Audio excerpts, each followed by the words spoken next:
네, 여러분 안녕하세요. 급식 관리 시간이고요. 오늘은 금요일입니다. 금요일 이제 여러분이 6교시, 6교시의 수업을 듣게 되고요. 그리고 뭐 온라인 클래스니까 편하게 오늘 들으시면 되는데, 지금 이거를 찍고 있는 시간은 오늘 그러니까 금요일 아침 8시 20분 정도입니다.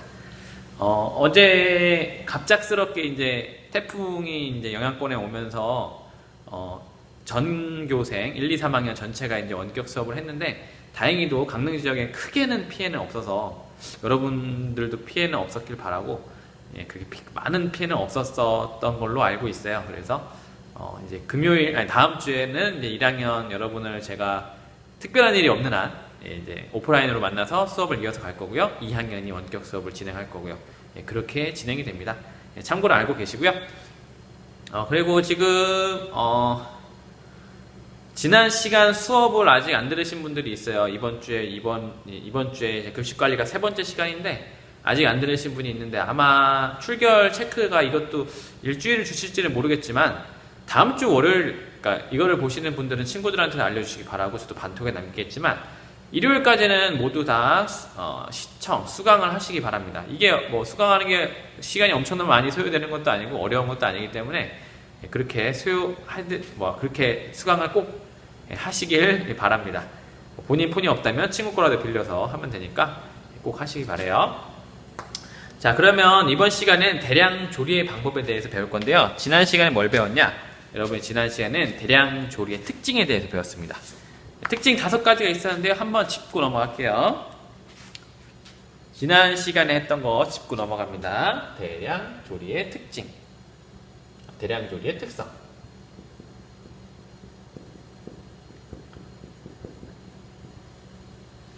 자, 첫 번째는 뭐였냐? 대량 조리라고 하면 뭔가 실수를 했을 때 말 그대로 크게 실수가 돼요.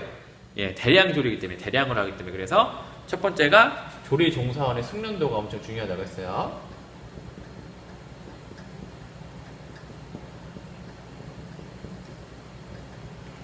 뭐 모든 일이 마찬가지죠. 제가 어떤 중요한 일을 이제 누군가한테 맡겨야 되는데, 여러분 중에 누구에게 맡기겠습니까? 제일 잘하는 친구한테 맡기겠죠. 왜? 그래야지 실패 확률이 적으니까, 성공 확률이 높아지고. 그렇기 때문에 대량 조리도 마찬가지라는 걸 기억하시면 좋겠습니다. 두 번째는 시간과 온도 조절이었는데요.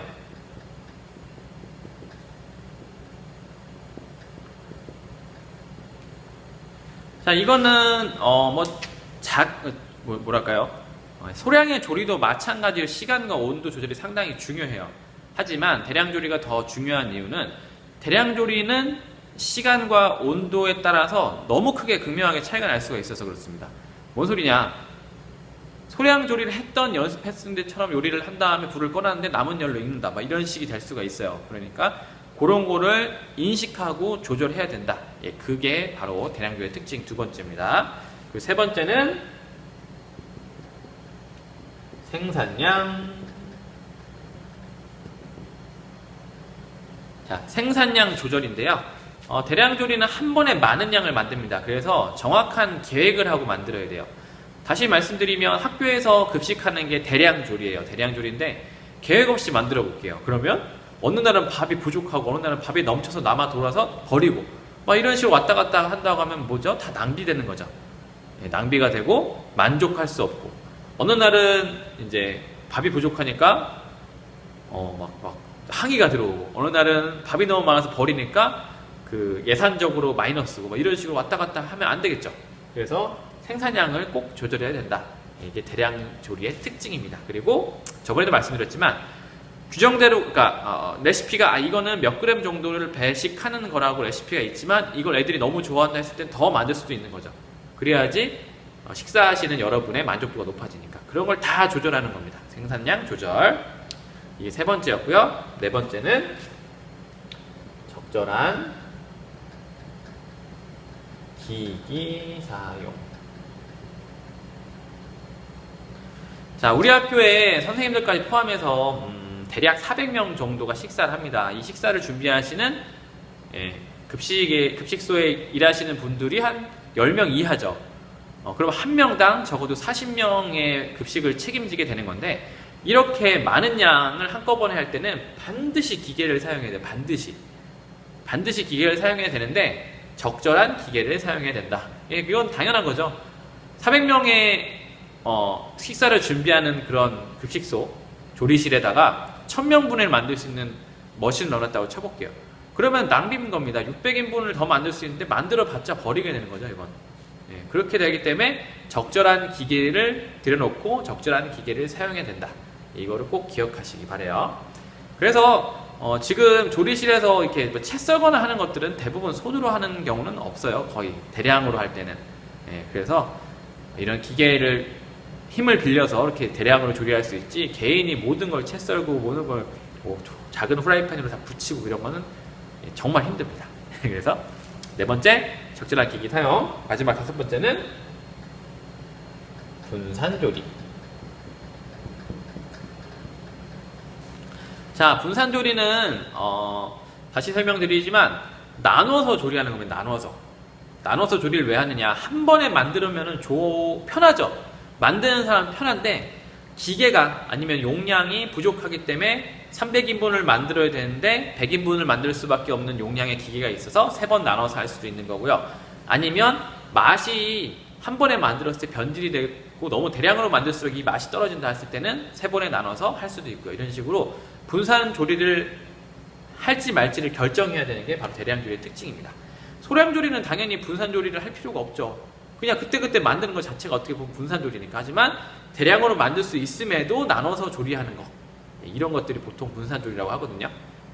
그러니까 이런 분산 조리가 다섯 번째 대량 조리의 특징이다. 이렇게 5가지를 지난 시간에 했습니다. 기억하시고요. 자, 이번 시간은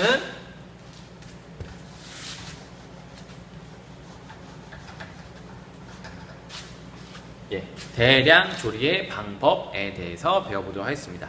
대량 조리의 방법은 크게 다 세 가지 섹터로 구분이 되는데요. 첫 번째, 식품 계량.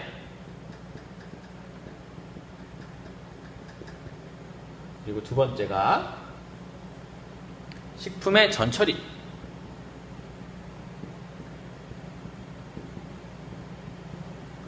세 번째가 식품의 조리.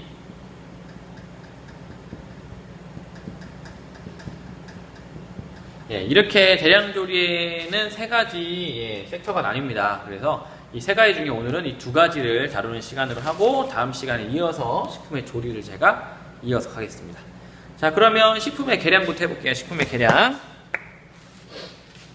자, 여러분 잘 보이라고 빨간색으로 쓰겠습니다. 자, 식품의 계량하는 방법은 총 2가지입니다. 딱 2가지. 뭐냐? 부피를 재느냐, 무게를 재느냐. 부피랑 무게는 구분할 수 있죠? 첫 번째, 부피 계량. 두 번째, 무게로 계량. 자, 근데 계량은 왜 하느냐? 계량은 말 그대로 뭔가를 만들기 전에 이 재료는 얼만큼, 이 재료 얼만큼 그 정확하게 그램 수나 부피로 계산할 수 있어야 돼요. 왜냐면은 이것도 마찬가지입니다. 그때그때 이 레시피가 달라진다. 무게 계량하지 않고 그냥 조리를 한다 했을 때 어떨까요? 어떤 날은 똑같은 걸 만드는데 맵고, 어떤 날은 똑같은 걸 만드는데 건더기가 적고, 국을 얘기를 드리겠습니다. 어떤 날은 똑같게 만들었는데 짜고, 어떤 날은 똑같게 만들었는데 국물이 너무 없어서 무슨 찌개처럼 보이고, 막 이런 식으로 늘 바뀐다고 할게요. 그 맛이 계속 바뀐다고 하면 고객의 입장에서 전혀 신뢰할 수 없는 조리를 하는 겁니다. 일정한, 여러분은 마찬가지, 저도 마찬가지, 여러분도 마찬가지인데 무언가를 여러분이 막 받아들이기 전에 이게 어떨 거라는 보통 예상이 있어요. 왜냐하면 맨날 그래왔으니까. 근데 그게 매일 변한다. 그러면은 그건 신뢰할 수가 없는 거예요. 사람도 마찬가지입니다. 사람도. 제가 누군가를 대하는데 얘가 어떨 때는 막 좋아서 난리고, 어떨 때는 우울해서 막 이상하고, 어떨 때는 막 화를 내고, 어떨 때는 막 울고 있고, 왔다 갔다 해, 성격이. 성격이 아니죠. 그 기분이 왔다 갔다 해요. 그러면은 이 학생은 신뢰할 수가 없어요. 왜냐? 어떻게 나올지 모르니까. 마찬가지예요. 모든 게 마찬가지인데, 그래서 이 요리에 있어서는 계량이 정말 중요한 게, 계량만, 제과제빵도 마찬가지입니다. 계량만 정확하게 해도 웬만큼의 맛은 이미 보장이 돼요. 그걸 태우거나 막 덜 익히지 않는 한. 이미 조미료 기타 등등 딱 정확하게 들어갈 거기 때문에. 그래서 계량이 중요한데, 부피냐 무게냐예요. 근데 부피는 대부분 부피냐 무게냐 할 때 부피로 계량할 때는 엄청나게 빨리 계량할 수 있어요.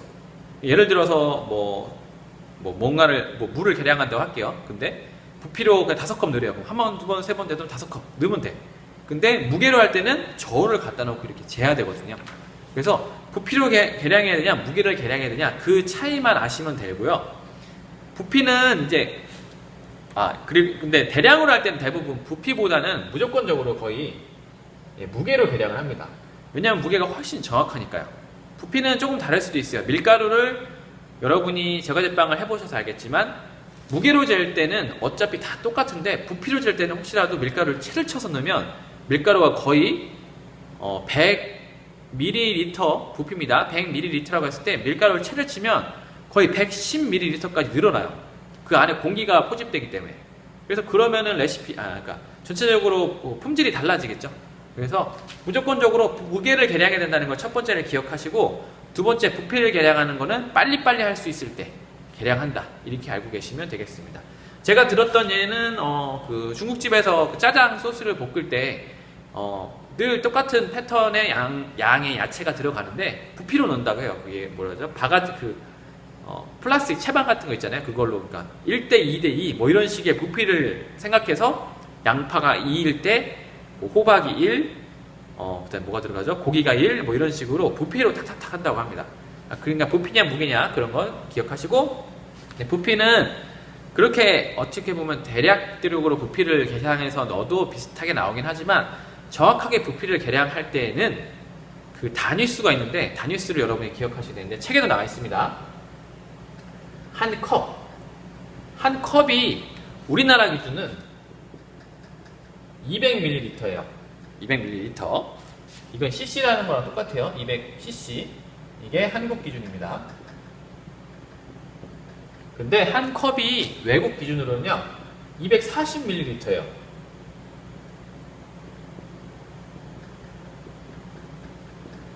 그래서 부피를 계산하는 레시피, 부피로 써있는 레시피를 여러분이 본다고 했을 때 우리나라 거인지 외국 거인지 그걸 확실하게 구분하셔야 됩니다. 그 cc, 그러니까 한 컵이라고 되어 있을 때 이게 도대체 한 컵이 200ml인지 240ml인지 알 도리가 없어요.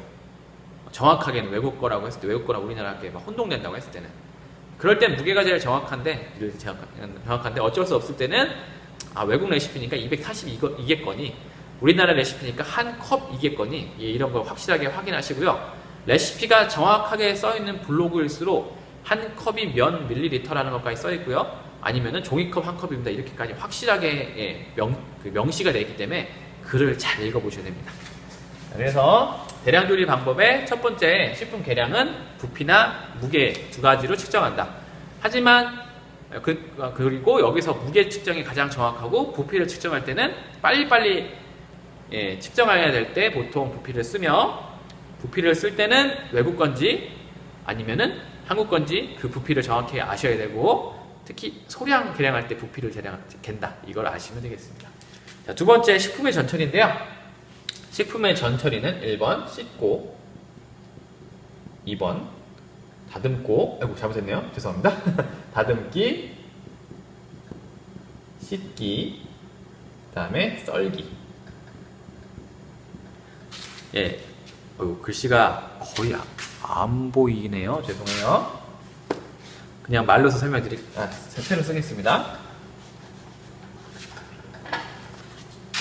1번 다듬기, 2번 씻기, 보이나요? 3번 썰기. 자, 이렇게 세 가지의 단계를 거쳐서 전처리를 하게 되는데, 전처리는 말 그대로 식품을 다루기 전에 이렇게 깨끗하게 아니면 모양을 좋게 만드는 건데, 제가 어렸을 때 잘 몰랐을 때는 대부분 씻는 것부터 했어요. 씻는 것부터. 근데 대부분은 다듬는 것부터 시작합니다. 뭔 얘기냐? 여러분 예를 들게요. 파를 한 단 여러분이 받아서 다듬으라고, 그러니까 딱 줬어, 썰어와 한다고 했을 때 여러분은 파를 씻은 다음에 자르십니까? 그러니까 다듬은 다음에 씻으십니까? 씻고 나서 다듬습니까? 어떨지 모르겠는데 대부분은 다 다듬고 나서 씻는 게 훨씬 유리해요. 뭔 얘기냐? 양파를 여러분이 양파든 파든 뭐 기타 등등 모든 야채들이 딱 왔을 때 처음에 흙이 많이 묻어 있으니까 손으로 만지기가 여러분이 별로 안 좋을 수도 있어서 씻을 수도 있지만 그 전에 그 끝 부분을 칼로 쳐내고 뜯어낼 걸 뜯어내고 껍질을 깐 다음에 씻어내면 한 번만 씻으면 끝나요. 그런데 그렇지 않고 씻는 것부터 하면 씻고 나서 다듬으면 또 불순물이 다시 붙어요. 그럼 또 씻어야 되거든요. 씻는 걸 2번 반복해야 되기 때문에 차라리 다 다듬고 그 다음에 씻고 그 다음에 써는 게 좋습니다. 이 단계를 기억하시고요. 자, 그럼 다듬을 때 중요한 거는 먹을 수 있는 부분과 없는 부분을 정확히 구분해서 먹을 수 있는 부분을 최대한 많을 수 있도록 다듬는 게 중요합니다. 왜냐 100원짜리 양파를 샀는데 한 개가 1000원짜리 양파라고 할게요. 근데 꼬다리 부분과 껍질 부분을 껴냈을 때 이제 이거를 껍질을 하나만 벗겨도 되는 걸 빨리빨리 깎겠다고 2개씩 벗겨낸다. 그러면 손실이 나는 거죠. 이 하나의 손실은 크지 않은데 이걸 1년간 그렇게 했다 치볼게요. 그러면은 엄청나게 큰 손실이 되는 거죠. 그래서 먹을 수 있는 부분을 최대한 많이 가식 부분을 이라고 합니다. 어려운 말로 가식 부분을 최대한 많이 남길 수 있도록 다듬는 게 가장 중요하고요. 그리고 뭐 다른 건 없어요. 여기서 시간을 너무 많이 보내시지 않는 게 좋습니다. 그러니까 예를 들어서 이런 것도 예를 들 수 있겠네요. 여러분이 사과를 껍질을 까야 되는데 가식 부분, 먹을 수 있는 부분을 최대한 높이기 위해서 사과를 최대한 얇게 까요. 그 껍질을. 그러면 그만큼 깎는 시간은 또 오래 걸리겠죠. 이건 또 손실입니다. 시간의 손실. 그래서 적절하게 시간을 배분을 해서 적절한 적당히를 찾아야 되는 거죠. 이 정도의 시간에 이 정도로 깎으면 가장 경제적이야. 요 적당한 부분을 찾아서 다듬으시면 되겠습니다. 자, 2번째 씻기인데요. 씻기는 말 그대로 그냥 열심히 씻는 거예요. 근데 그냥 참고적으로 알고 있으면 여기 책에도 나와 있는 부분인데요. 여러 번 씻는 게 좋아요. 여러 번. 그리고 흐르는 물에 씻는 게 가장 깨끗합니다. 그리고 이제 알아두셔야 될 거는 그 해산물류 같은 경우는 물로 씻는 걸 너무 오래 하시면 물을 먹으면서 이렇게 불어나서 좀 맛이 흐트러지고 안에 있는 염분기, 소금기도 빠져나가서 맛이 떨어지고 살은 흐물흐물해지니까 그냥 간단하게 씻어야 된다. 이런 거 기억하시고요. 그리고 쌀 같은 거 씻을 때는 물을 넉넉히 해서 잘 헹구시고 그런 건 다 기본이니까 다 아실 거라고 생각합니다. 자, 그리고 마지막으로 썰기인데요. 죄송합니다. 지금 왜 이러죠? 아침에 일찍 와서 지금 수업을 하니까 정신이 없네요. 3번째는 담그기랑 불리기네요.